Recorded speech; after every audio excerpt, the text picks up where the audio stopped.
মেলবোর্নে টেস্টের মাঝপথে বড় সিদ্ধান্ত, বদলে গেল ম্যাচের সময়। Hi everyone, welcome back to my channel অঞ্জনার ব্যঞ্জনা। বন্ধুরা, তোমাদের সকলকে আমার এই ছোট্ট ইউটিউব চ্যানেলে স্বাগত জানাই। ভারত এবং অস্ট্রেলিয়ার মধ্যে আয়োজিত মেলবোর্ন টেস্ট ম্যাচ ইতিমধ্যে রোমাঞ্চকর পরিস্থিতিতে পৌঁছে গিয়েছে। টেস্ট ম্যাচের তৃতীয় দিনে নীতিশ রেড্ডির ব্যাট থেকে বেরিয়ে এসেছে একটি ঝকঝকে শতরান। আপাতত 105 রানে ব্যাট করছেন নীতিশ। বক্সিং ডে টেস্ট ম্যাচে টিম ইন্ডিয়ার লড়াই জারি রয়েছে। অস্ট্রেলিয়ার 474 রানের জবাবে ভারতীয় ক্রিকেট দল 9 উইকেটে 358 রান করেছে। যদিও টিম ইন্ডিয়া এখনো পর্যন্ত 116 রানে পিছিয়ে রয়েছে। ইতিমধ্যে চতুর্থ দিনের খেলা নিয়ে একটা বড় আপডেট সামনে এসেছে। ভারত ও অস্ট্রেলিয়ার মধ্যে আয়োজিত চতুর্থ টেস্ট ম্যাচ একটু তাড়াতাড়ি শুরু হবে। তৃতীয় দিন আলো কমে আসার কারণে আম্পায়াররা নির্ধারিত সময়ের আগেই খেলা শেষ করার সিদ্ধান্ত নেন। এই সময়টা পূরণ করার জন্য রবিবার আধ ঘন্টা আগে খেলা শুরু হবে। অর্থাৎ ভারতীয় সময় অনুসারে ভোর 4:30 থেকে মেলবোর্ন টেস্ট ম্যাচ শুরু হবে।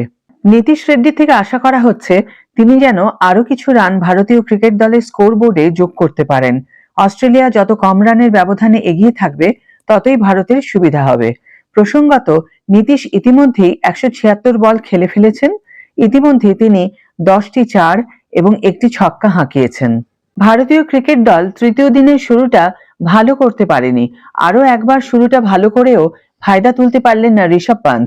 জঘন্য শট খেলে তিনি আউট হয়ে যান। পান্থ প্যাভিলিয়নে ফেরার পর নীতিশ ও জাদেজা 30 রানের পার্টনারশিপ গড়ে তোলেন। যদিও জাদেজা খুব বেশিক্ষণ ক্রিজে টিকতে পারেননি, মাত্র 17 রান করে তাঁকেও ফিরতে হয়। এরপর নীতিশ এবং ওয়াশিংটন সুন্দর ভারতীয় ক্রিকেট দলের হাল ধরেন। অষ্টম উইকেটে তাঁরা দুজনে 127 রানের গুরুত্বপূর্ণ পার্টনারশিপ গড়ে তোলেন। সুন্দর 50 রানের ইনিংস টিম ইন্ডিয়াকে কঠিন সময় উপহার দেন। এই জুটির দৌলতে লড়াইয়ে ফেরে ভারতীয় ক্রিকেট দল।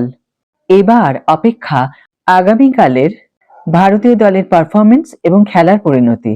আজকের ভিডিও এখানেই শেষ করছি বন্ধুরা। ভিডিও যদি ভালো লেগে থাকে তাহলে অবশ্যই একটা ছোট্ট করে লাইক দিও, শেয়ার করো বন্ধুদের সাথে, কমেন্ট করে জানিও তোমাদের মতামত। যারা এখনো আমার চ্যানেলটি সাবস্ক্রাইব করোনি তারা অবশ্যই চ্যানেলটিকে সাবস্ক্রাইব করে আমার পাশে থেকো। আর যারা অলরেডি সাবস্ক্রাইব করে দিয়েছো তাদের জন্য আমার অনেক অনেক অনেক ভালোবাসা এবং অনেক ধন্যবাদ। আজ তাহলে বিদায় বন্ধু, দেখা হবে পরের ভিডিওতে। ভালো থেকো, সুস্থ থেকো, সঙ্গে থেকো।